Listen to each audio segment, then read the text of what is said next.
So the church is bringing to the table $1 billion for these sexual abuse cases. That's an unprecedented number. The judge took that and threw it out and said, we don't think that that is enough money for 80,000 people, because some of the most egregious cases could be multi-million dollars each.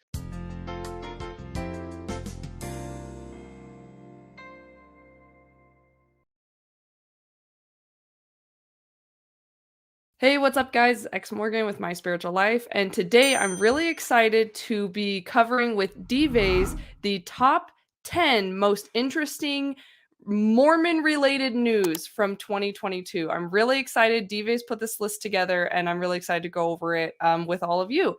So, D-Vase, before we get into the top 10 news things, tell us a little bit about who you are and what you do and where people can find you.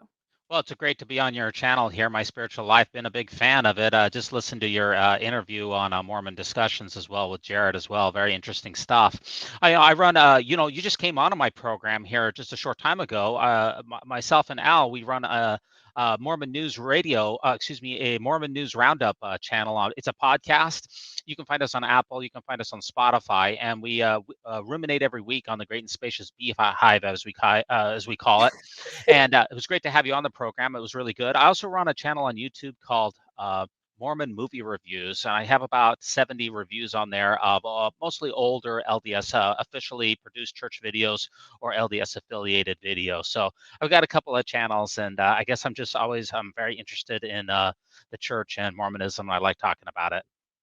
Awesome. Okay. Yeah, I'm really excited. I like what you guys are doing over there because on your podcast, you guys are totally up to date with the latest Mormon news that's going on, and you give different perspectives on it as far as having guests on, Mormon, ex-Mormon, FLDS, you have all these variety of guests on to talk about this news and how it affects the membership or the ex-membership or whatnot. And I just love it. I love what you guys are doing. So thanks for having us over there. I'll link below the episodes that we did with you. And yeah, let's get rolling. Okay, here we go. You bet. Yeah. And my co-host on the Mormon News Roundup is Al. He's not able to be here today, and he certainly helped out with this. So I just want to put that caveat there that he wasn't able to make it for this particular episode. We've been covering the Mormon news for this entire year. Our podcast is about a year old, so we thought this would be a good time. We're at the end of the year. Let's take stock. Where are we at? What are the most important Mormon news articles for the year? And we're going to rank those in order of the most least important, starting with number 10, down to what we believe, or what I believe is the number one. And Morgan, you're going to hopefully let us know if we got the list right, if you think it should be in a different order, or if maybe we missed something. We definitely want to hear your perspective and figure out if we got this thing right. Now, there's a couple of caveats that go along with that. Number one, it's not a ranking of which articles are the most interesting, but instead we're looking for scope. That is eyeballs. What is the impact of these articles, both on members in particular, but also in non-members? Which ones were the most important? Which ones went viral? Who saw these news articles? That's what we're looking for. You could have a news article, for instance, that a lot of people interacted with, but maybe is not so important. That would definitely make them the top 10. It's not necessarily importance, it's impact. That's caveat number one. Another caveat would be, because LDS church membership, it's very small in proportion to the world's membership. Less than 1% of people are members of the Church of Jesus Christ of Latter-day Saints. Therefore, the most important Mormon news articles will probably impact people of other faiths or non-religious persons more than Latter-day Saints themselves. And a third caveat is, when it comes down to who is a Mormon, we have the Church of Jesus Christ of Latter-day Saints boasting about 17 million members. You have the Community of Christ, former, also known as the RLDS. It's about 250,000 members. And then maybe you have another 50,000 people from FLDS and other so-called splinter groups or branches of the Restoration that consider themselves to be Mormons. And, the Church of Jesus Christ of Latter-day Saints, that's kind of like Jupiter, and the rest of these guys are definitely kind of like little moons. So most of the articles will be focused on the Brighamite sect because that's where all the Mormons are. I like being called the Brighamite sect. I like that. Yeah, and I've got Brigham Young here in the back. Yeah. Wait, how do I make you big? Wait, no. No, it's one of these buttons. There he is. Yeah, right. Yeah, we got Brigham Young in the back. I always, it's nice to have a picture of Brigham Young in the back because, compared to Brigham Young, it definitely increases my attractiveness. Because Brigham Young, he's like maybe a Yeah. two. So if I'm on the same screen as Brigham Young, that's definitely going to increase my score. And Oh, absolutely, yeah, for sure. next to Brigham Young, you look like a way up there, Yeah, way Brad. above it I look too. like compared to Brigham Young, I'm like Brad Pitt. Uh, yeah. Maybe not Zac Efron. I've got a ways to go there, but yeah, yeah. So Yeah, yeah, after his weird jaw stuff, maybe it's easier. It's easier to catch up. you bet.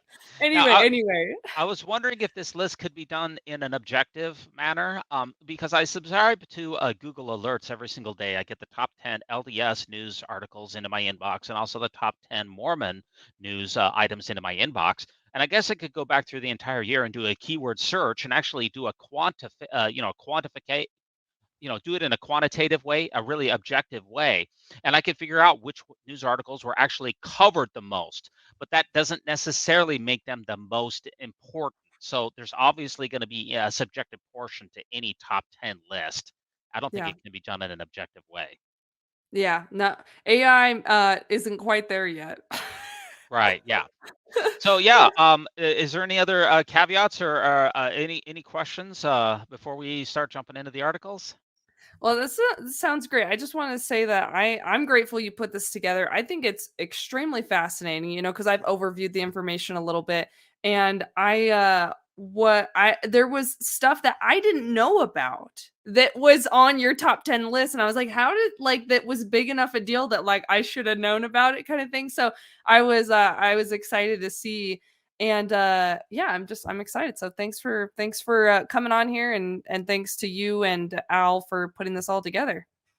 Yeah, if you're not involved in the news, the Mormon news, as much as we do a podcast every single Sunday, we release it. That you might miss a couple of the big articles from the year, and so it's kind of nice to go back and take stock and figure out where we're at. And it was kind of a mental exercise for myself too, of trying to really wrestle. It took me several hours to really come up with this list and refine it. I had people give me suggestions, and I'll say that there's one in particular that I think is debatable, and we'll cover that when we get to it. But I think the list is pretty solid. We'll see. Cool, let's do it. Yeah. Okay. So our number 10 article of the year is the church announcing back in General Conference that they announced 18 temples just in the last General Conference. That's the one in October.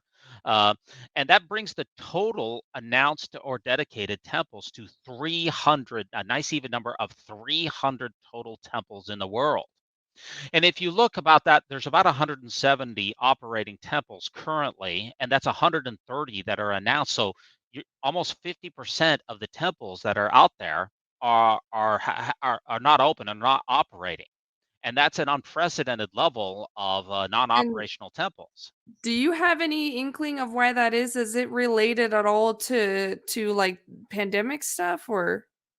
Well, it's just by the fact that President Nelson alone, I don't think it has to do with the pandemic. No, I think it's because President Nelson himself has announced 113 temples by himself. Okay, so out Wow, of the okay, 300, so that's massive. That's right, because, yeah, I'm thinking back to when I was a kid and it was in the hundreds, like, or how many temples we had, it was not that many.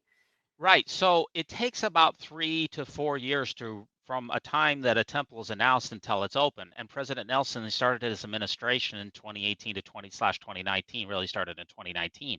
So it's only been 3 to 4 years. So that's why we're not going to be Wha see as a completion, is because those temples have been announced and are not yet, fully. Half of the 113 announced temples that President Nelson has announced are currently have broken ground or are operational. So, I mean, there's a lot of temples out there that are going to be built, no question. Wow. And just a little bit of background for people who might not be familiar. An LDS temple is different than a church house. So the church house is where the congregation meets to worship, regular on Sundays or other activities.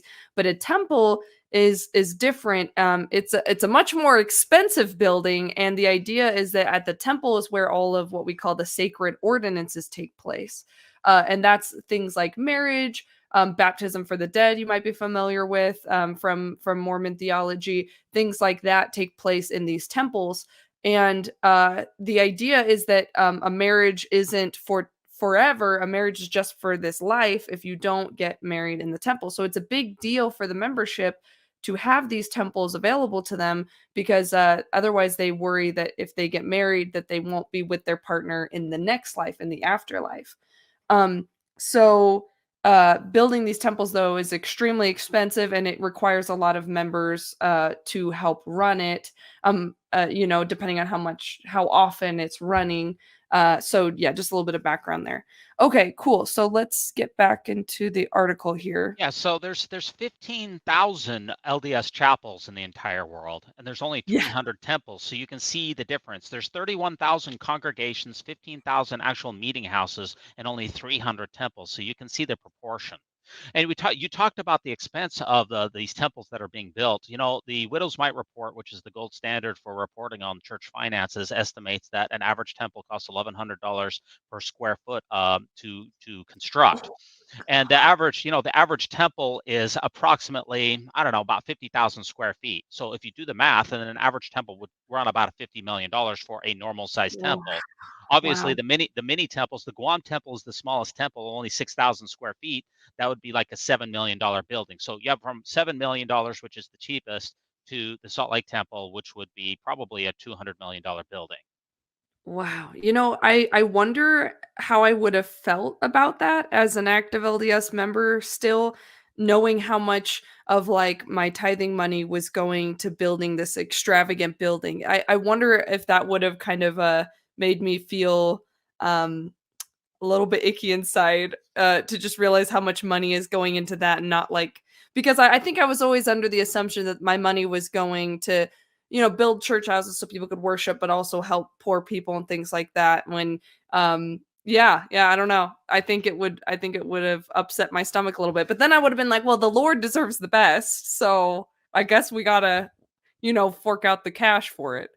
Well, if you think the church takes in between $5 and $7 billion of tithing per year, and the Widows' Mite report estimates that even during this time of unprecedented temple construction, that the church is spending only a $500 million per year in new temple construction. I say only, that's a lot of money, but only $500 million. So the church right now is spending only 10% of its total tithing. That doesn't include the commercial ventures that the church is involved with in new temple construction and maintenance. It's only 10%.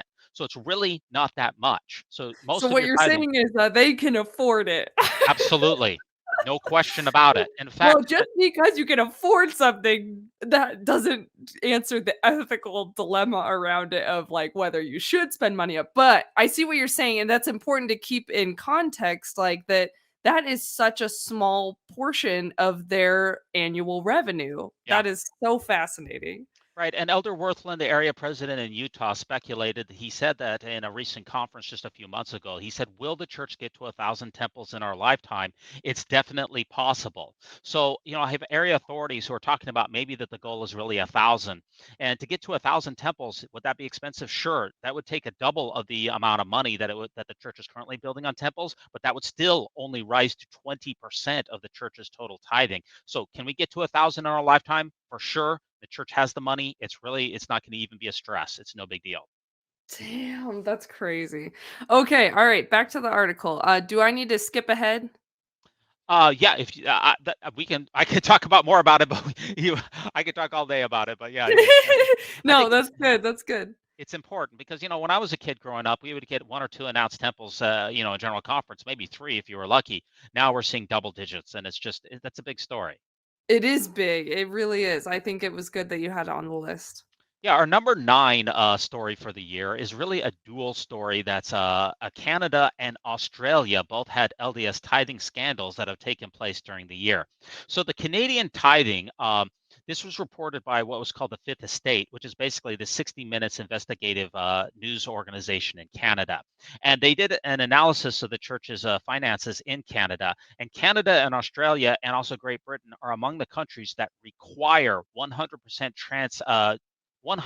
transparency in church and charitable causes. So the church's books are laid wide open for those particular countries. And when a whistleblower in Canada cracked open the church's books, they noticed that the church is tithing from Canada, that they are moving 50% of the tithing that comes in Canada, that is moved out of the country of Canada, and it goes to subsidize BYU tuition. This was a very surprising thing for many members, especially Canadian members, but 50% of the tithing for the past 20 years that church members in Canada have paid have gone directly to BYU. It's over $1 billion in Canadian tithing donations funneled to BYU. And that's only legal if that is going to benefit Canadian students. Now, I went to BYU, I taught at BYU. I can tell you the number of Canadian students in the three BYU schools, BYU, Hawaii, Idaho, and Provo, is very small, and also Ensign College, formerly LDS Business College, is less than 1% of the students. So you had $1 billion that was going to benefit only 1,400 Canadians. And that was a real surprise for Canadian members and the Canadian government. That is so fascinating. I love that you had this on the list because the idea here is that because the trouble comes in with the church accepting these donations tax free, right? And then funneling that money into their schools that aren't benefiting. It'd be one thing if it was a school in Canada, they'd have an easier time with it because they'd be like, "Oh, it's benefiting these Canadians," but you funneling over to these United States schools where there's 1% or less Canadians, and they're like, "Hey, this is not cool. This is not cool." And that's crazy to me how much money they brought over. 50% of the tithing of the Canadians. That's so much. That's crazy. Yeah, it's a tremendous sum of money, and in fact, the church is very transparent in Canada. The tithing in Canada has continued, even though the membership in the self-reported census in Canada has really decreased over the course of the last 10 years. Canadian tithing donations have actually increased through the pandemic. So yeah, it's amazing. Really? Membership is going down in Canada quite rapidly, but tithing continues to rise. So the members in Canada, they are more wealthy than they ever have been. And one last thing is the thing Wow. about it is when this became public, a lot of Canadian regular citizens are saying, why are we subsidizing these American schools? And particularly think about BYU's reputation. BYU, Brigham Young, Right. he's right here. They have a reputation as being anti-LGBTQ. So you're saying, why are we using so much money, Canadian dollars, to subsidize an American school, which is openly, avowedly anti-LGBTQ? That doesn't reflect Canadian values. Right. Wow, that is so fascinating. That is so interesting. And so I'm not surprised that I guess this all came out in the way that it did. So what were the ramifications? Like was the church reprimanded? Like did they have or do you know what the ramifications were? Well, this is all legal according to Canadian tax code. As long as the money is going to benefit Canadian students, it can be legally taken and given to those American institutions. So no one in this Oh, so it particular doesn't situation. matter that it was 1% Canadian. Okay. It doesn't matter. So this is all right. This is a dual part article though, because at the same time that this was being broken in Canada, someone did an analysis of the church's tithing in Australia. Sorry, I don't have a picture of it, but this is a dual part here. Oh, got That's it, the got it. next article. In Australia, there was also a similar tithing allegation, and that's the former members in Australia. At the same time that this was being broken, 60 Minutes in Australia broke a news story that said that there's a huge class action lawsuit in Australia alleging tax evasion and fraud. Because what the church has done in Australia, the church has, when you give your money to the church in Australia, you do not give it to the church itself. You give it to LDS Charities Australia, because tithing donations in Australia are not tax deductible unless they go to a charitable organization. And Australian Mhm. government realizes that many churches, really a lot of that money goes into overhead administration, goes to the pastor's car and his house and things like that, and it really doesn't go to people. So that's why church members give in Australia their money to LDS Charities, which is a separate organization from the church. Oh Well, my they're gosh, that's so like kind of almost like sneaky. Like, yeah. So they're bringing in about 70 to $100 million per year, which would make LDS Charities Australia one of the biggest charitable organizations in Australia.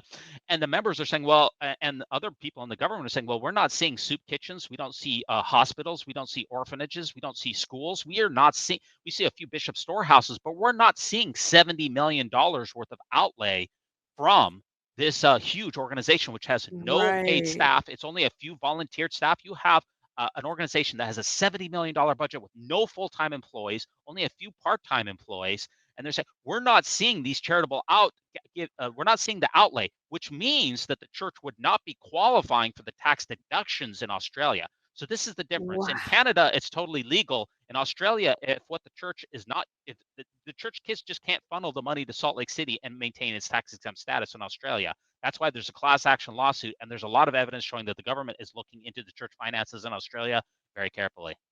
Wow, that is so fascinating. Oh my gosh, I love this list you put together so far. Yeah, I don't have anything else to say about that unless you do.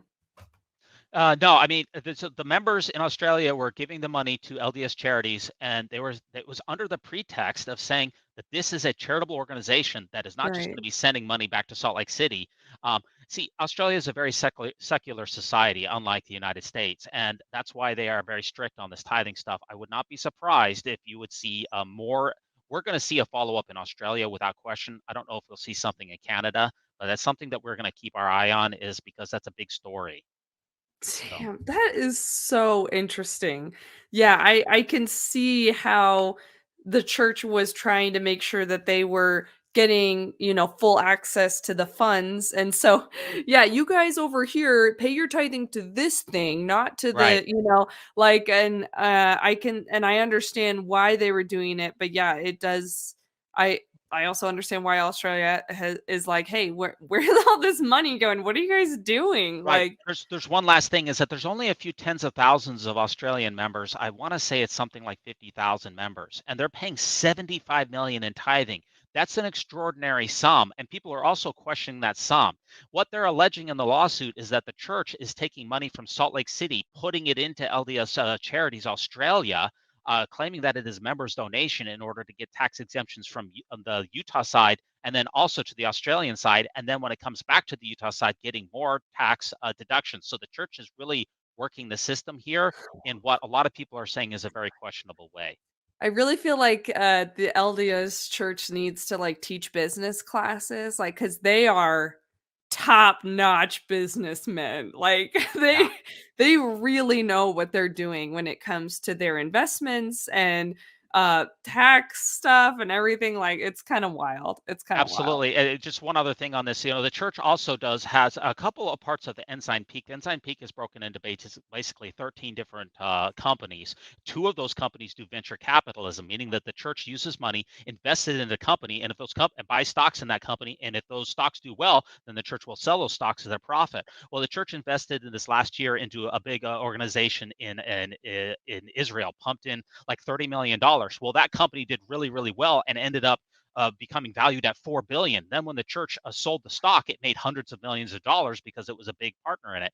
Well, they're saying that because we're a charitable organization, we don't have to pay taxes on those capital gains. See, if you or I invest in a company and it does well, then we sell the stock. We have to pay capital gains because the church is tax exempt. They don't have to pay capital gains on any of those venture capitalism ventures. So the church knows how to work the tax systems, not only in Canada, in Australia, in Israel, in the United States. They have a huge horde of people that are making sure that the church is not paying one penny of extra taxes to anyone for any reason.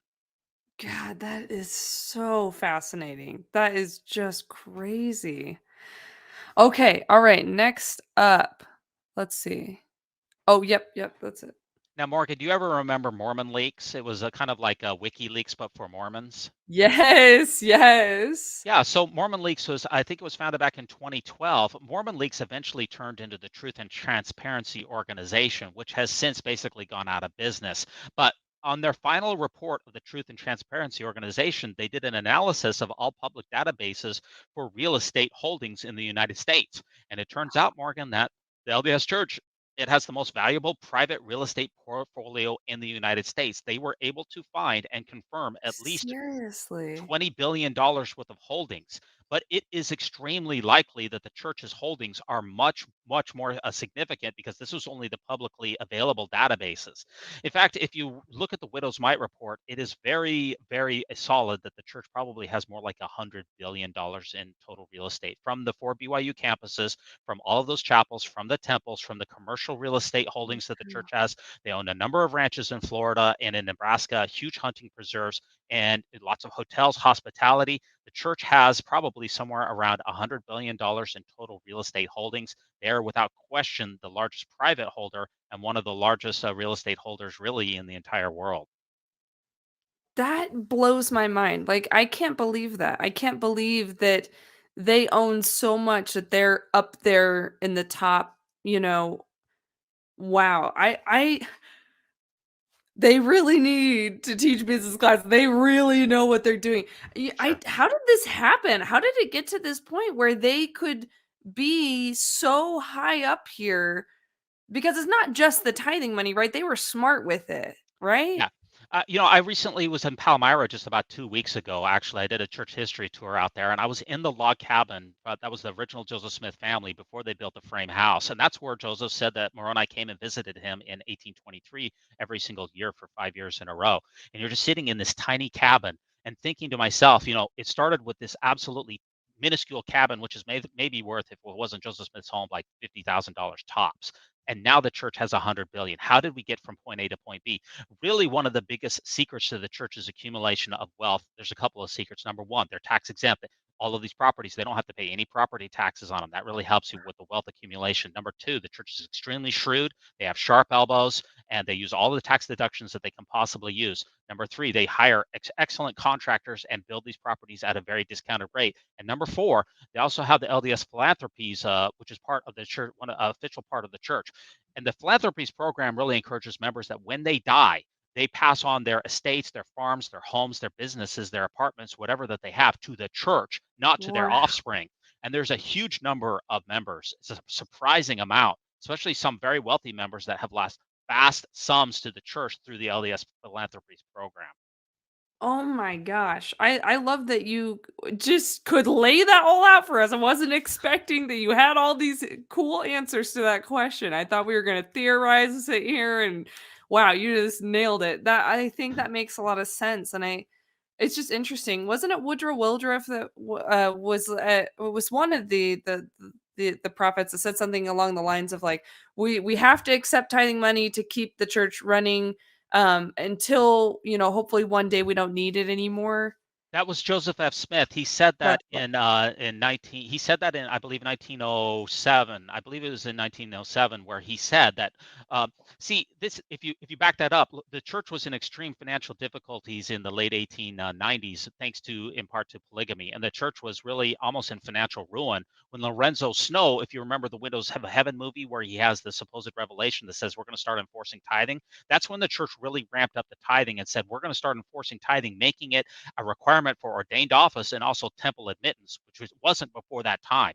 Once the mm, tithing started getting unleashed, see, Joseph Smith said that the church was the stone cut out of the mountain without hands that would roll forth to fill the whole earth. Well, the church is actually shrinking in proportion to the global population. It will probably continue to do so. The real stone that is cut out of the mountain was the one by Lorenzo Snow, who he said that the tithing would now be a requirement. And when you have all of those millions of members kicking in 10% per year, that is the true stone that is going to grow and fill the whole earth, oh my gosh. especially if you don't withdraw from that. And we've noticed that Lars Nielsen from the Ensign Peak said that there's been almost no withdrawals from Ensign Peak over the course of the last 25 years. So the prophecy is true. It didn't have to do with membership, it had to do with real estate. Yes, it did. What's interesting, The you brought church up is gonna fill the whole world. They're gonna own the whole fucking world. yeah, you bet. Yes. You brought up the prophecy of Joseph F. Smith. In fact, one of our articles, Elder Bednar actually addressed that in the National Press Club briefing, saying that the church, quote, doesn't need members tithing anymore. He said that at the National Press Club briefing because it is true. With the amount of money that is that we have in Ensign Peak is somewhere around $150 billion with a 10% investment every year in Ensign Peak of a return. That brings out $15 billion per year. Well, the church's total expenses every year are probably only around $6 billion.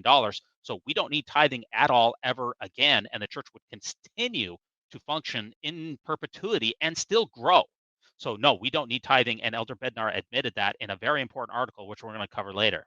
Oh my god. All right, let's keep going. This is so fascinating. Okay. Anything else about this one?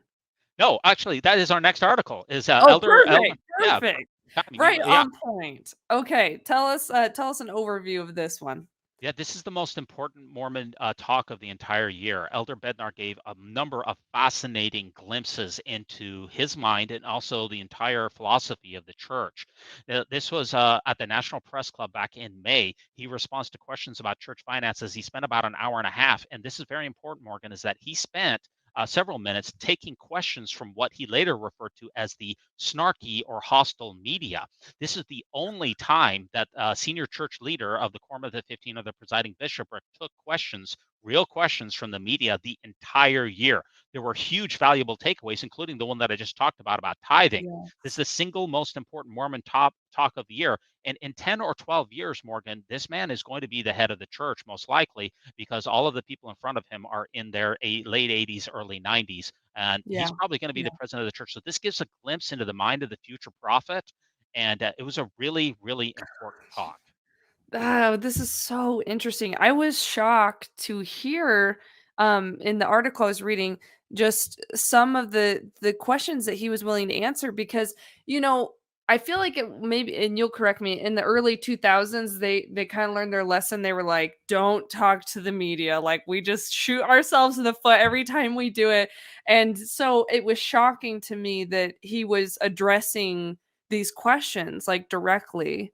um yeah, I was just shocked by that. Yeah, if you think back to 2012, where Elder Holland, that was when Mitt Romney was running for president. Elder Holland took questions directly from the media and from Mr. Sweeney, and it did not go well at all.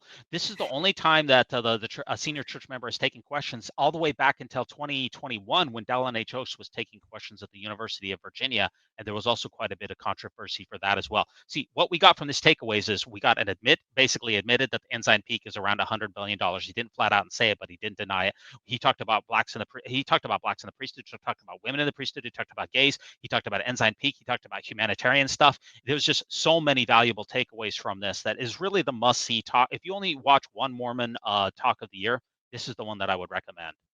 Man, that's crazy. Last night in preparation for the show, you sent me a small clip from Bednar's talk where they asked him about the $100 billion stocks and things. And he responded and he made this joke out of it, right? This joke of like, oh, well, I mean, have you seen the stocks lately? I don't think it's worth 100 billion anymore. Which, everyone laughs and I'm like, holy shit. Like, he didn't like deny it though, which No, he I was didn't shocked deny it. by.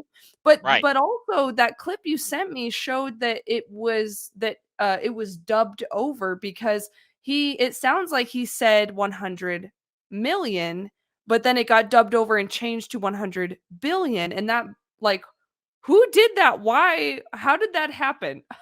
Yeah, the church, when it initially released, the church released this on their official news channel on the YouTube, and also they had a Deseret News article in it. They went back into the Deseret News and they changed his response from 100 million to 100. They put the B in there, and then they also dubbed in the word billion into the YouTube channel to show that he actually meant 100 billion. So this is important. He didn't deny that Ensign Peak is worth 100 billion. Number two, the disclosures from the church for Ensign Peak only show that it is worth about 40 billion, but that's only the domestic disclosures. The church probably has an Ensign Peak, a number of foreign investments and other investments in there that are not publicly disclosed. So the fact that he didn't deny it and say, oh no, there's only 40 billion, which is what the church has admitted, we know now that he's basically confirmed that what Lars Nielsen said about the Ensign Peak being worth 100 billion is approximately correct, and that's very, very important. It's probably worth, see, the stock market is really down. At the high, the Ensign Peak was probably worth maybe 180 billion. It's probably down to around 100 billion now. My God. See, and that's what I was thinking was the significance of that clip being dubbed over because it was so shocking to me that, like, why not try to settle for like a lower number? But maybe it's already because they've already showed their hand with the 40 billion. So I guess I don't know. To me that was just like, yeah, they're not even trying to be obscure about it. They're not trying to like skirt around the question. They're not trying to dance around it. They're just like, yeah. See, Elder Bednar, he is a smart guy. He was a former university president of the University of Idaho. He was a dean back when he lived in Arkansas. He's got a PhD. I think it's from Purdue. He relishes the opportunity to take on the snarky media. He does more Q&A. See, he goes to the state conferences and the area conferences. He's the only senior church leader who repeatedly takes these type of questions. He relishes in them, and he's not afraid to mix it up with people. That's why I cannot wait until he is the president of the church, because we're going to see increased transparency. He's going to take questions. And he's really my favorite apostle, because we learn more from him than from anyone else. That's so interesting. I've seen clips from his Q&As that he does and Right. places he goes to. And I actually, as a teenager, I was at one of those stake conferences in St. Louis. He visited my stake and we were there and we got to ask questions. And now I don't remember if I'm misremembering this, because maybe I'm kind of implanting like videos I've seen into my memory. But in these videos, it shows that he'll say things like, you need to in your questions, you need to ask good questions. He puts a lot of pressure on of like, your questions need to be very good, like good enough to ask the Lord. And essentially he's trying, in my opinion, what he's trying to do is trying to get people to not ask the questions that have to do with church history or controversial things. He wants, he wants to focus on spiritual questions, because those are non-controversial answers, So I don't know if you have thoughts on that. It's kind of a tangent, but Bednar, what a guy. Yeah, I mean, he has a lot of caveats to the questions that you're allowed to ask him. He says that none of your questions should be pre-thought of in advance. In other words, no long-standing questions. It has to be something that the Lord prompted you while you were at that state conference to ask. That rules out some of the more difficult questions that you would see from the CES letter, because those are long-standing questions. He doesn't want to really answer those. But hey, any answer is better than nothing. That's why he's the best. I think that's so fascinating, because like to me that's clearly so manipulative in a sense, because it's like, okay, you sit here and you're like, hey, make sure that your question is something that you feel inspired to say, because why would God inspire you to ask about the CES letter? You would feel this like guilt, or like, oh, that's not really what God will want me to ask about. What's a question God want me to ask about? I I don't know, like, what's a question God would be okay with? Certainly just not anything controversial. Yeah, and just one last thought is that we don't know if he got these questions in advance at the National Press Club briefing, because you were able to email in your questions, and it appears that he didn't get the questions in advance. That's my own opinion, but we don't know that for certainty if he screened those questions. I don't think that he did. God, that is so fascinating. And you did a deep dive into this, right? And where can we find that, or how can we link that below? Yeah, if you go to the Mormon News Roundup and you just look up our episode on that was back in May on Elder Bednar. We spent quite a bit of time on that. That's so awesome. Okay, I'm definitely gonna link that one below, because this is one of the most fascinating on the list for sure. It is. Okay, It is. yeah, let's keep rocking and rolling. This is so fun. This is all right. This is a Yeah, party. our number 6 story is the 250 plus million dollar Boy Scout sexual abuse settlement. Now, what is this article doing in this year's top 10? Because this article actually broke in November 2021. So the church used to be involved with the Boy Scouts. I grew up in the church Boy Scouting program, and they severed ties a couple of years ago. Well, when they severed those ties, there's been a number of class action lawsuits from different Boy Scout troops and also congregations, up to 80,000 litigants that have said that we were sexually abused by Boy Scout leaders while we were members of the Church of Jesus Christ of Latter-day Saints, and it's a huge lawsuit. Well, the church said that we are going to pony up back in 2021. We are going to set aside $250 million to deal with those abuse claims. And also, the church's insurer is going to backstop that for a tune of around 750 million. So the church is bringing to the table $1 billion for these sexual abuse cases. That's an unprecedented number. However, nothing has been paid out so far. So what is this doing in the top 10 stories of 2022? That's because the Boy Scouts in 2022, they declared bankruptcy. They went to the judge and said, all of these sexual abuse lawsuits, they're crippling us, and we're going to go out of business. We want to go to bankruptcy. Well, and they said the church, we have all these class action lawsuits, and the church has said that they're going to give us $1 billion to cover the church's portion of these lawsuits. The judge took that and threw it out and said, we don't think that that is enough money for 80,000 people because some of the most egregious cases could be multi-million dollars each. So Oh my the Boy Scout god. organization went into bankruptcy without the church's portion being settled. So in other words, the church has set aside $1 billion, but $1 billion is not going to be enough. It's going to have to be more. And we're going to be seeing that how much the payout's going to be. I don't know. Probably this is probably going to take a long time. It's going to be protracted, but yeah, it's a lot of money and it's a lot of scouts. Okay, so help me understand the technicalities of this. So you've got the where is this money going to? Is it going to the victims of abuse that were involved in Mormonism in Boy Scouts, or am I misunderstanding that? Yes, well, the church wanted it to count. The church wanted the $1 billion to count not only for the Boy Scouts, but for anyone who had been sexually abused by either in the young men's or young women's programs. The judge threw out that portion and said this is going to apply to Scouts only. So the $1 billion is for every Scout from the beginning of time of when the church was involved with Scouting back to the 1900s, all the way to when they severed ties. And I think it was 2018. I think is when the church severed. I think it was 2018 when the church, or 2019 when they severed ties.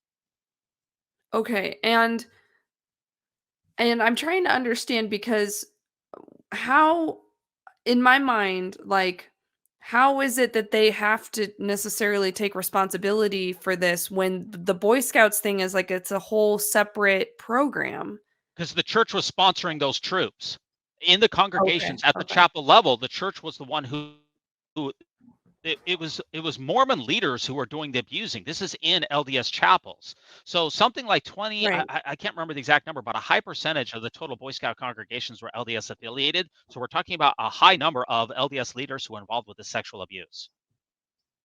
Do you happen to know, you might not know this, like what portion of Boy Scouts members were made up of LDS members? I think it was around 25%, but I don't know that for a certainty. I'd have to look that up.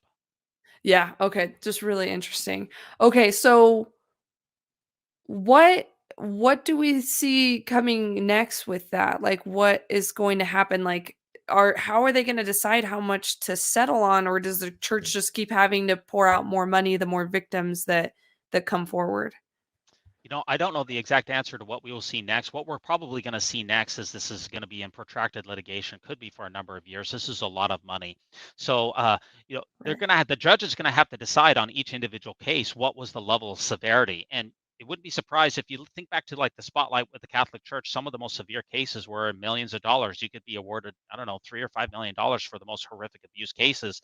If it was less abuse, you could be assigned a lesser amount. If you do the math, if 80,000 victims, if they were all very, very severely abused, and you multiply that by $3 or $5 million a piece, this could get absolutely astronomical. Oh, that's so interesting. So then with Boy Scouts being bankrupt, does that mean that that they don't have to pay on any of these cases like that are just Boy Scout related? You might So, not know about that. So the church was one of the people who was sued in this. Also, there was class action lawsuits against Methodist Church, who also had I sponsored see. troops, and other organizations also who were not religiously affiliated sponsored troops. All of those other organizations have had settlements that went as part of this bankruptcy. Only the church's portion was deemed insufficient. So when this very first I came out, we see. we I were saying, see. "Oh my gosh, $25 million, $250 million plus 750 millions from the insurers." The church is setting aside $1 billion. That's incredible. That's big props to the church. You're really taking care of these guys. No, the church was lowballing. All of the other Oh my organizations, all of the other organizations, and who are affiliated with Boy Scouts, those have been accepted. Ours in the church has not, because it's not going to be enough. Okay, this brings it full picture for me. I understand now. And that's so fascinating. And like you said, for those of us who don't really understand the numbers, like we think, "Oh yeah, that's a lot of money. Like Yeah, what's the big issue?" And it's like, no, they lowballed, yeah, and it's not surprising that they did because they want to see how little they can get away with. absolutely. Because ultimately they are really smart with their money, so they're going to try to lowball it to see what they can get away with. So that is really interesting. Wow, that's Right. crazy. Yeah, it's going to take years. See, we'll have all of these scouts. Some of them are passing on. Some of them have already passed on. They're waiting for justice, and the church is slow rolling this, drawing out the litigation, lowballing it. All of these scouts who have been abused, they haven't seen one payout, one penny from all of the years of abuse, and it's going to take even more years. Wow, that is just wild. Okay, well, that'll be interesting, and people can follow you because you'll keep up to date on it. So You bet. you- you'll be the first to talk about it. All right.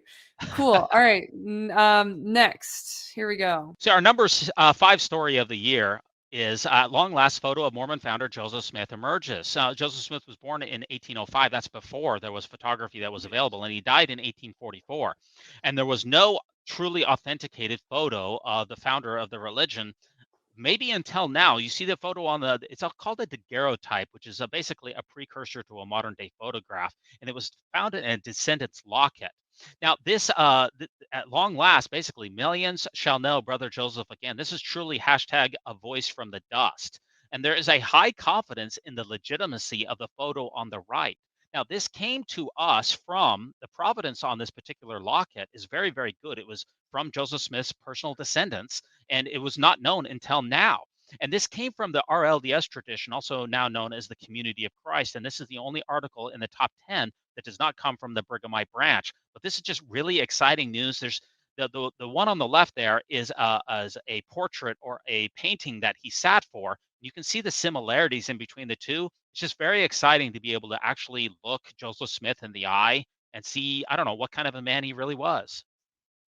God, that is so interesting. Like because I didn't realize that there wasn't pictures, like that the pictures we had weren't like real or correct or whatever, that they're all, just paintings of and different renditions of it. So when I saw this come out this year, I was really surprised. And then I was like, how did he get so many chicks? That was my next thought.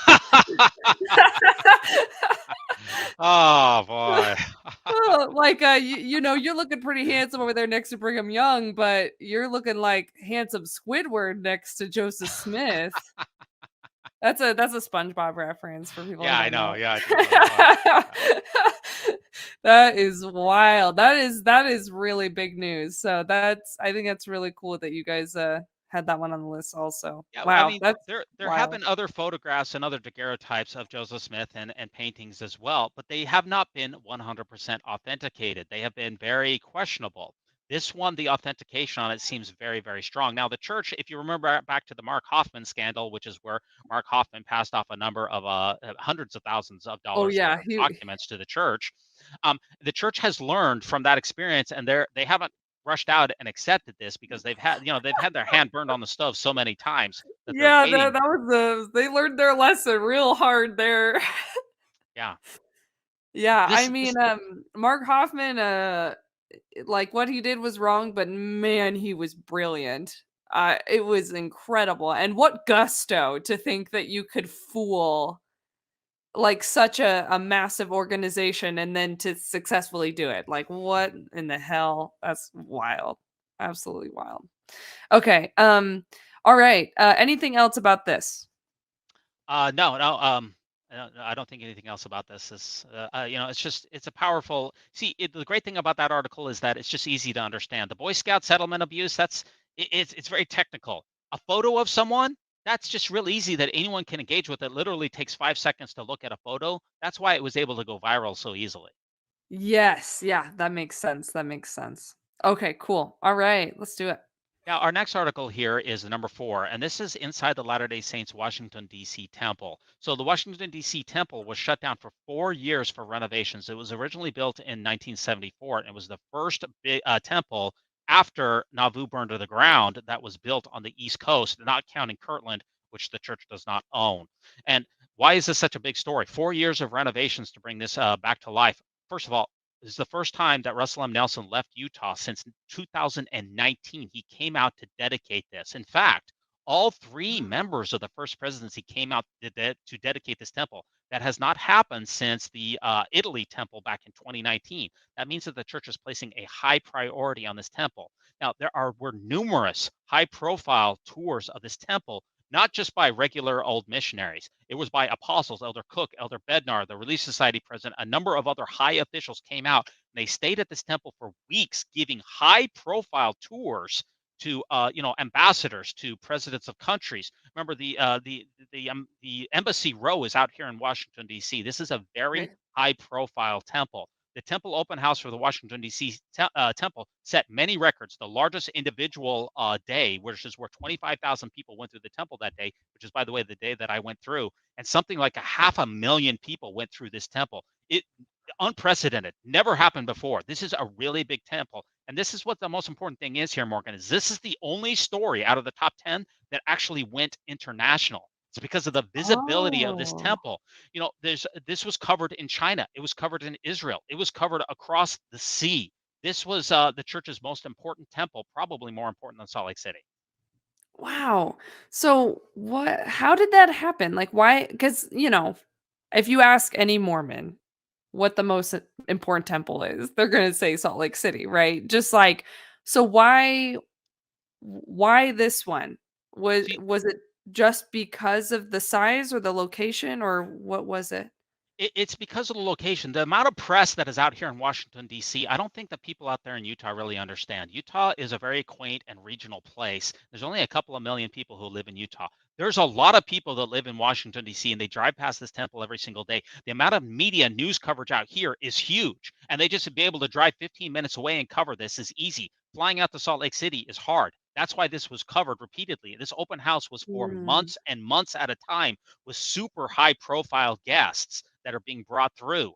Big time ambassadors. The church also brought in retired senators. See, if you have the ambassador of Singapore going through your open house and a lot of other people, you can't just have a regular old board volunteer take that guy through. That doesn't make any sense. You know what I mean? Yeah, brother Jensen's not going to cut it. Yeah. No. The QAnon brother Jensen guy is gonna, have the president of Chile. I don't think so. No, that doesn't work. Oh, oh my god, that's so funny. Wow, okay, that is really interesting. And that makes sense like now that you mention it. Yeah, because Salt Lake is such a big place for Mormons, but it makes sense that that this it would have more like you said, a kind of high profile people coming to the open house. And sounds like the church made a big ordeal about it and that it worked. It got a lot of spotlight. So Yes, it did. Yep. Huge cool. article. Huge article. Yeah, yeah. All right. Okay. Oh. Yeah, yeah, yeah. Under the Banner of Heaven, Andrew Garfield talks Mormonism's beauty and terrible problems ahead of the premiere here. This was released on Hulu, and it was produced by FX. You had Andrew Garfield, who did some roles like The Amazing Spider-Man. He was also Oscar nominated for TikTok. This was a 7-episode series that was released every single week, and that's why this is, it dominated the news cycle with the buildup and also being released for almost 3 months. And perhaps this is the Mormon story that was actually watched or viewed by the most amount of people, because Under the Banner of Heaven, it was the top show on Hulu for weeks and is probably the most watched or talked about Mormon media event of the year. Yeah, and I'll to give a little more recap for people who don't know what this is. Under the Banner of Heaven was a show that they did, and it was based off the story of the Lafferty family, which was a Mormon family, and essentially that took Mormonism way too far, right? And had essentially their own little mini cult, and out of that a woman and her child was murdered, and so this show revolves around that family story. It's debated online how much of the show's portrayal of what happened is accurate versus inaccurate, but there's certainly a lot of true things in the show that really did happen. Interesting thing about it too is that it was, like, having Andrew Garfield in this show was such a big deal, because he's such a big, prominent actor that I think it really helped, propel the series, to some success, because it wasn't just some actor you've never heard of before. It was a big, big actor, and I don't know, from my own experience, I don't know how much Mormons knew about this show coming out, but I know that a lot of ex-Mormons were really excited about it to just kind of shine more light on kind of the underbelly of Mormonism, some of the stories that are uh more scary, more yeah, and the thing is that it doesn't necessarily represent, Mormons today. Essentially, that you can have branched off of people in any religion can do crazy things and doesn't necessarily it's not necessarily Mormonism's fault, but Mormonism certainly did set this foundation for these people to have kind of some of these weirder ideas. Anyway, I liked the show a lot. I thought the writing was really good. I enjoyed it. The acting was awesome. I'm an Andrew Garfield fan. Yeah, that's some of my thoughts on it. Yeah, there was a number of Mormon media events that took place in the year. You had Under the Banner of Heaven, you had Keep Sweet, Pray, and Obey, which focused on the FLDS. You had Mormon No More, which talked about people who were leaving the church. Then you also had Untold, the story of Manti Te'o, who was catfished, as you remember, a Notre Dame football player who had the girlfriend who didn't exist. You had a number of Mormon media events this year. This was the biggest one out of all of them, in my opinion. That's so cool. That's so cool. Yeah, and I think that I don't know. I think that it was honestly really just enjoyable as a show. Like I just enjoyed it even if I had nothing to do with Mormonism. Although I will say that I feel like I would have been confused if I wasn't Mormon. I don't know that they always explained things in the show as well as they could have. But that's my opinion on it. So Yeah, I run a channel called Mormon Movie Reviews. We've reviewed every single episode of Honor the Banner of Heaven. Gave it quite an in-depth review. If you come over to YouTube, you can find our reviews on it. But yeah, it's an important story for this year. great. I will link that below. So cool, so cool. All right, let's keep going. Here we go. Okay, number two. This is after 7 years of sexual abuse, how Mormon officials let it happen. So this was an article that was brought by Michael Resendez of the AP of the Associated Press, and there was a bishop. There was a family that was located in Arizona several years ago, and it was Mr. Paul Adams who sexually abused both of his daughters for years. He reported it to not one but two bishops. Neither of those bishops ended up reporting this an ongoing sexual abuse story to the police. Mr. Yeah. Adams was eventually arrested when he posted videos of his sexual abuse online and it was tracked to him. He ended up committing suicide in jail. His wife also was put into prison because she also let the abuse happen. The people then are now questioning, thanks to Michael Resendez, and saying, why did not these bishops report this ongoing sexual abuse to the authorities and stop this horrific abuse from happening? So this really rocked the church. It peeled back the veil at church headquarters. And this is probably the most passionate news story. Yeah, I will say that I know that for sure this got a lot of traction, specifically in the ex-Mormon community, because a lot of people were really angry that the church didn't do more to try to protect these victims. And for those who don't know, back when I was growing up and before, when you would go in for you would have to go in for an interview with your bishop starting at 12 years old or even at 8 years old to get ready to be baptized, and you would be potentially alone with this adult male, um and that there was a lot of abuse that happened in these situations, and it was sad because um I I think that for the most part, Mormons are really good people who are just doing trying to do good things, and they have a kind of a naive trust in their leaders. And so it's really easy for someone insidious to infiltrate the Mormon leadership and then to take advantage of the trust of the members. So I will say that, yeah, this got a lot of coverage in the ex-Mormon community. It was really a big deal. And I don't know how much Mormons knew about it because, again, I get this lens of like ex-Mormon, and sometimes I don't know, what Mormons are really aware of and unaware of. But it was certainly really big in my community. Yeah, it's an easy article for non-members or persons of no religion whatsoever to understand. And the ex-Mormons in particular, they were really criticizing the church for the lack of a proper response in their opinion. The fallout is continuing from this particular article because the lawsuit, the daughters, the two daughters, they've been now represented by legal counsel, and the lawsuit is continuing. The church had multiple official responses to this particular article, really unprecedented. So a lot of times the church won't respond at all, but they responded multiple times, which did very little to stem the tide of the negative publicity. In fact, it caused the general authority a social hiatus. President Nelson, who tweets usually a couple of times a week, he took an 11-day hiatus after this, and he addressed it directly in the next general conference, or somewhat directly. Michael Resendez, he is definitely not going to go away. He's broken additional stories that are related to this. This is probably the worst PR story for the church for the year. Yeah, for sure, and maybe even for the last couple years, it was pretty bad. Yeah, Um, from a breaking news perspective, it's just been signaled in the last little bit that this might be headed for arbitration. I got that from the Cochise County Register, which I subscribe to. I know I'm that guy, but yeah, it hasn't been picked up by the national press. But the lawyers are signaling, the LDS lawyers and also the lawyers for the two girls, they're signaling that this is maybe going to go to mediation and it could be settled outside of court. By the time this is released, who knows what's going to happen? But we're going to be following this on the Mormon News Roundup. yeah, wow, that is really interesting. I'm very curious to see how it all plays out for sure.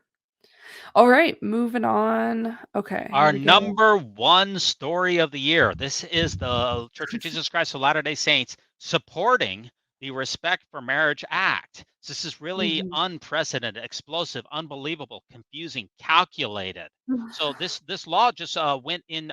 President Biden actually just a short time ago signed this legislation into law, which basically means that states will have to recognize all of the marriages from other states, in particular same-sex marriages and also interracial couples. It's going to repeal the Defense of Marriage Act as well. And it's incredible. The effects are not fully known. That the church went out and endorsed a bill which is in favor of same-sex marriage is directly opposite. If you think back to Proposition 8 back in 2008, when the church was on a complete other side of this issue in California, this is really just this really melted the web. It had a complete domination of the LDS news cycle for an entire week. A master stroke of church PR or one confusing mess? What do you think, Morgan?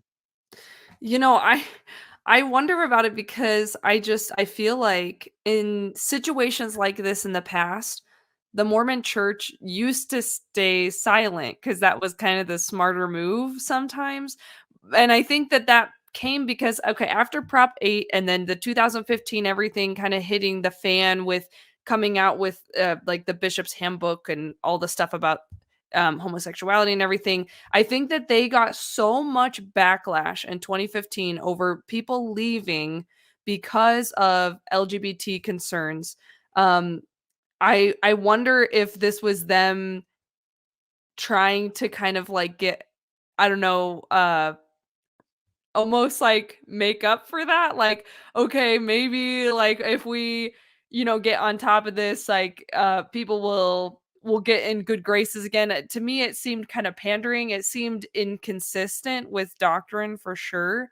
Uh I I think it's possible that I mean, you see a lot of people, a lot of companies, and a lot of organizations when they come out and support something, it's not without reason. Usually there's a motive behind it, whether it's to get attention or to get whatever. And I don't know. I wonder about it because it's well, go ahead.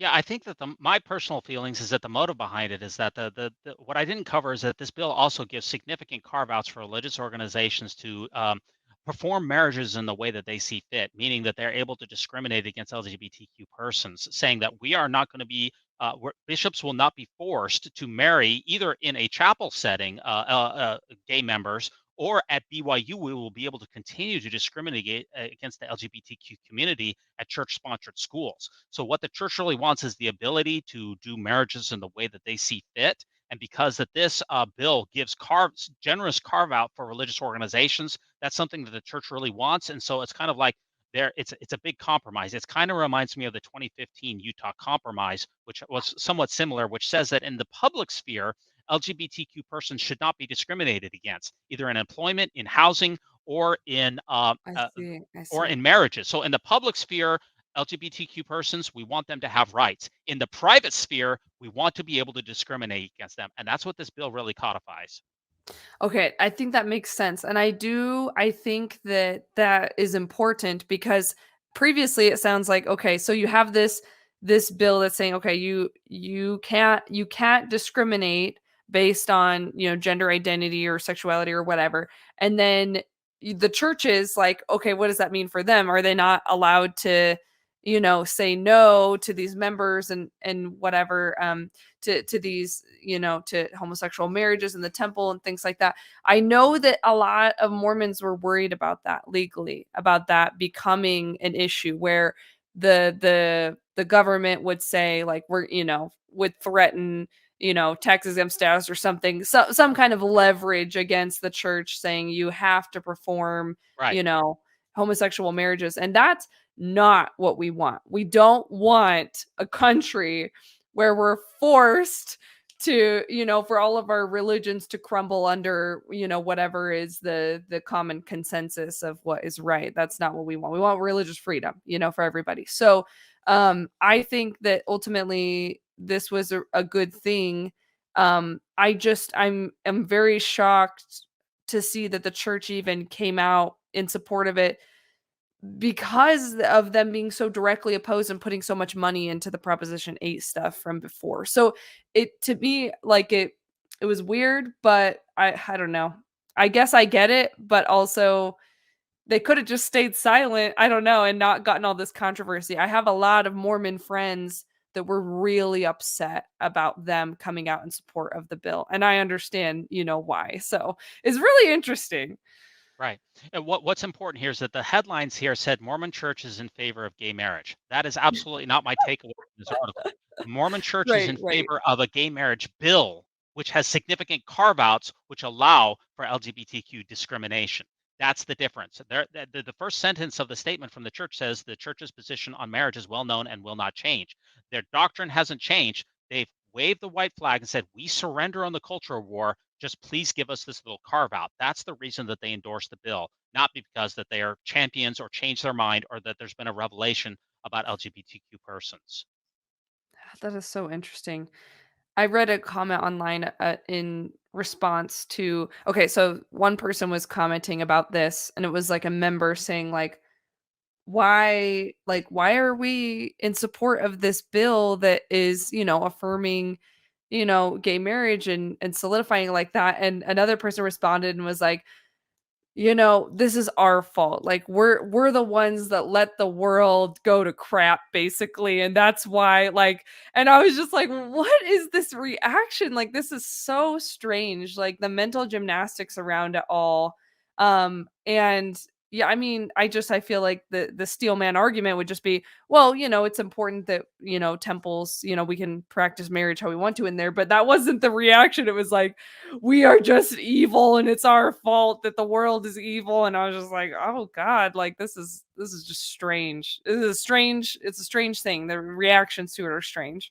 It's very confusing for members because for so long the church said that, in fact, the Family Proclamation says that basically gay marriage, even though the word gay marriage does not appear in the proclamation, it basically says that the disintegration of the family will be brought out by allowing these type of marriages to take place, that it would melt the fabric of society, it would ruin our children. That was the type of consistent messaging for years. Now the church has basically said, well, we've lost the argument, we are surrendering the culture war, and we're going to endorse the exact opposite, which is very confusing for members who were really towing the line and saying, I am trying to uphold. I want to be Samuel the Lamanite on the wall. I don't want to compromise my value. I read in the Bible that it says that homosexuality is an abomination. Now the church is seeming to endorse something that is sin. So it's very confusing for members.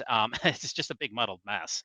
Yeah, and I think that maybe they may be more confused, like you said, because of the headlines. Like Right. LDS Church supports gay marriage. It's like, no, no, Yeah. that's not what's happening. But I can Right. see why a lot of members would be confused by that because political stuff is confusing.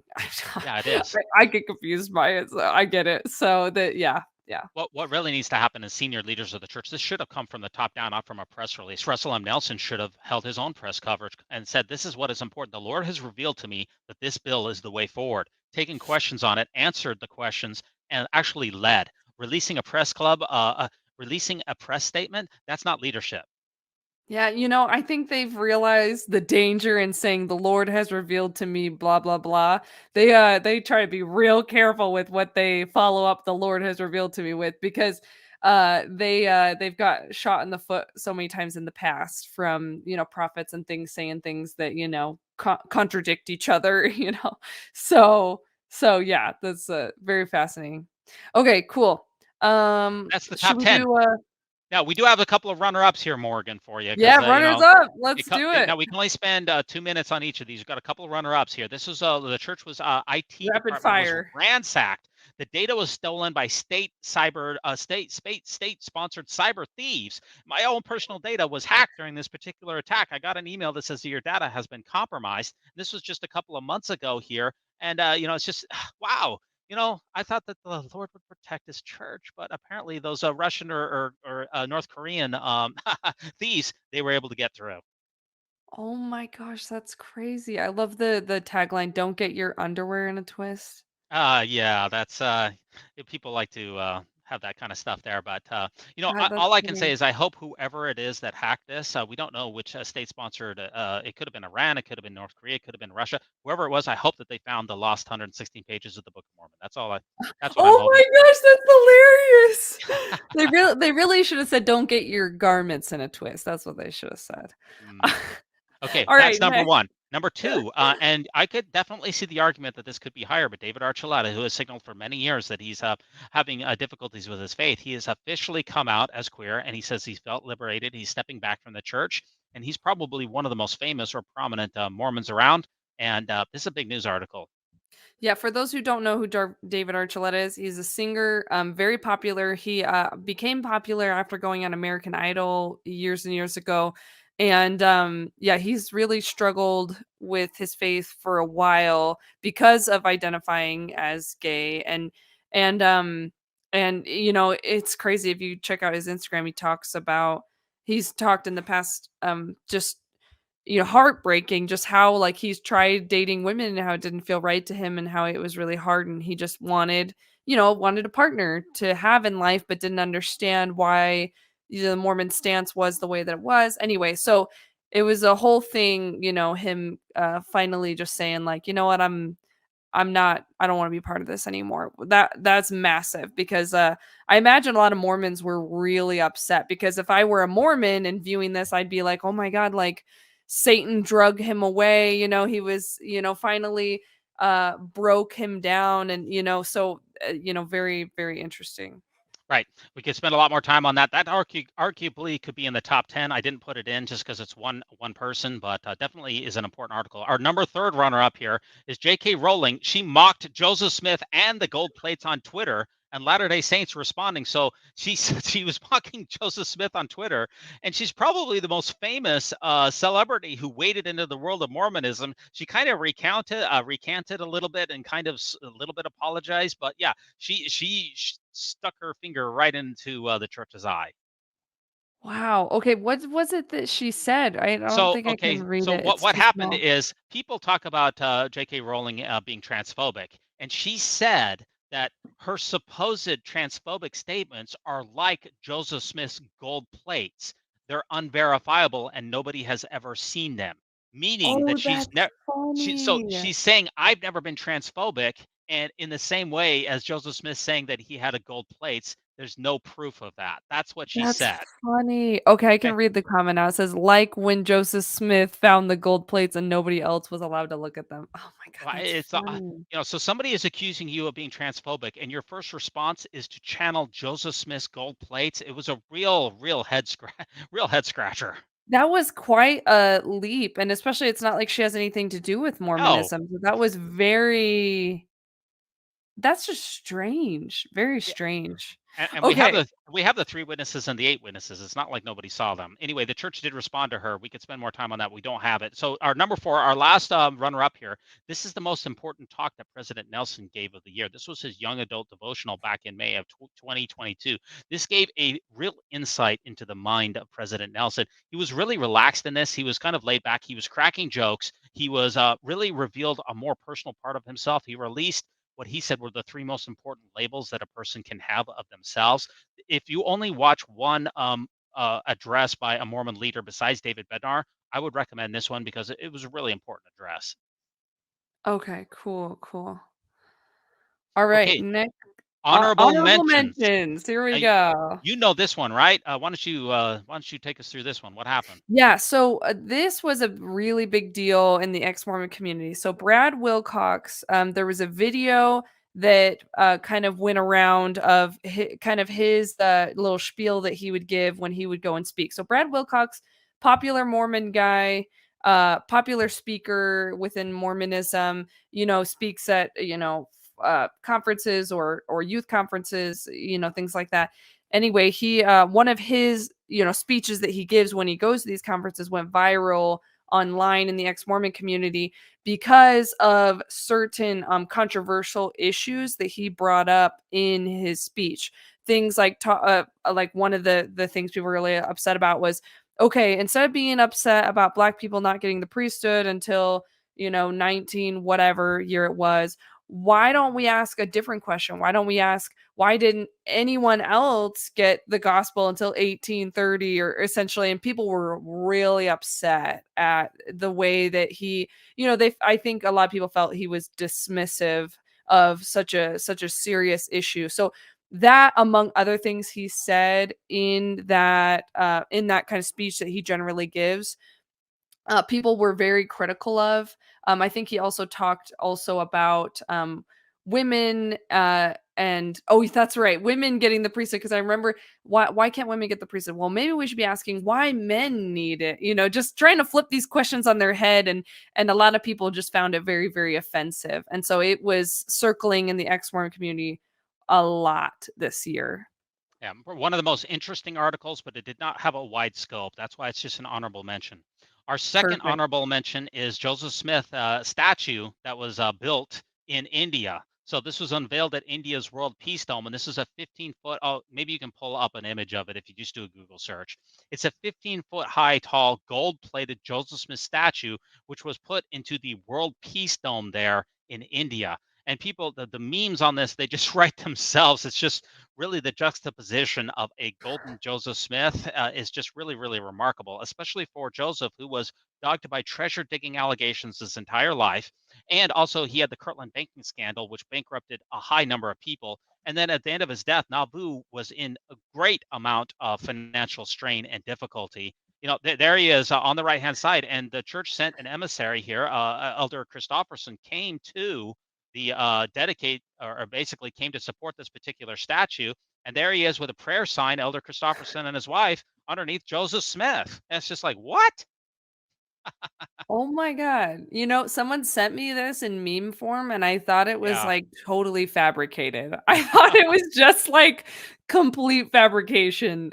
That is hilarious. Like, yeah, this is what happens when you try to get your news, from memes like I do. You Yeah. never know what's really going on.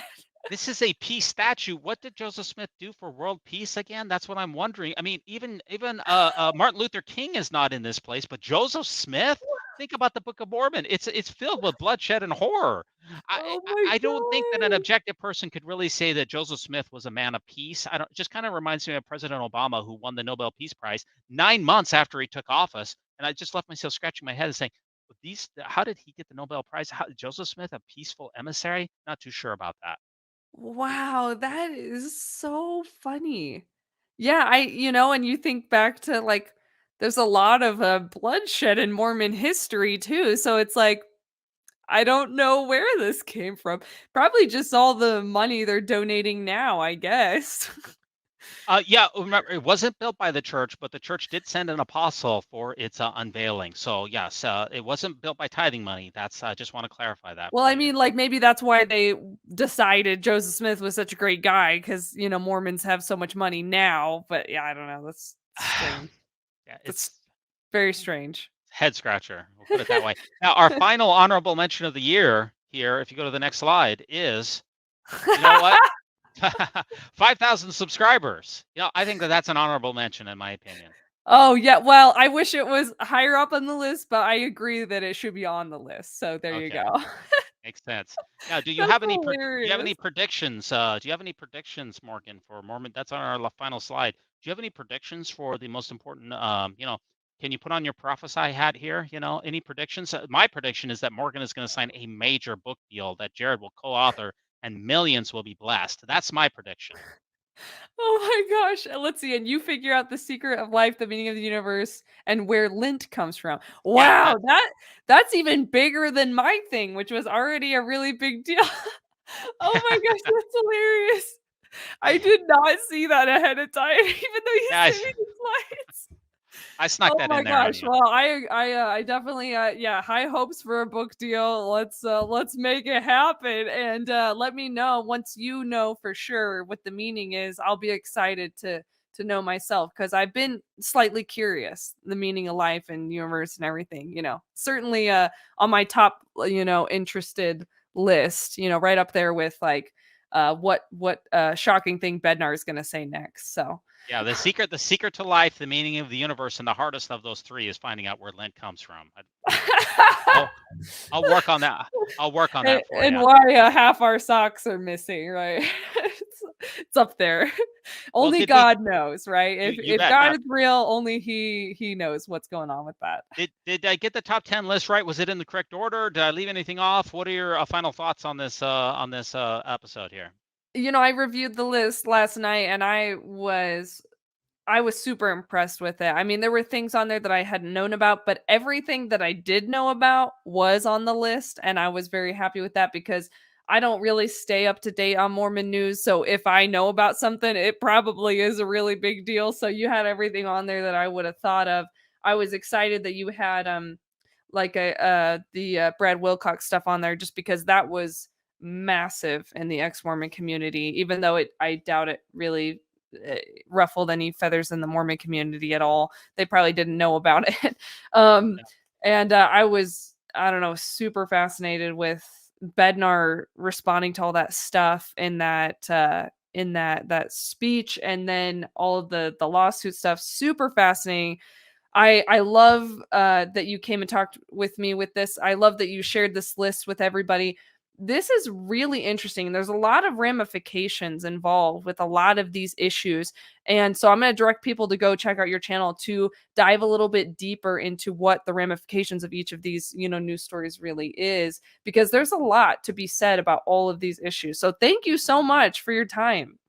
Well, thanks so much for having me on my spiritual life. I've listened to some of your stuff. I'm definitely going to be a subscriber, and for those out there, definitely drop a like, drop a subscription, leave a comment. We really appreciate that. And thanks so much, as we call it on the Mormon News Roundup.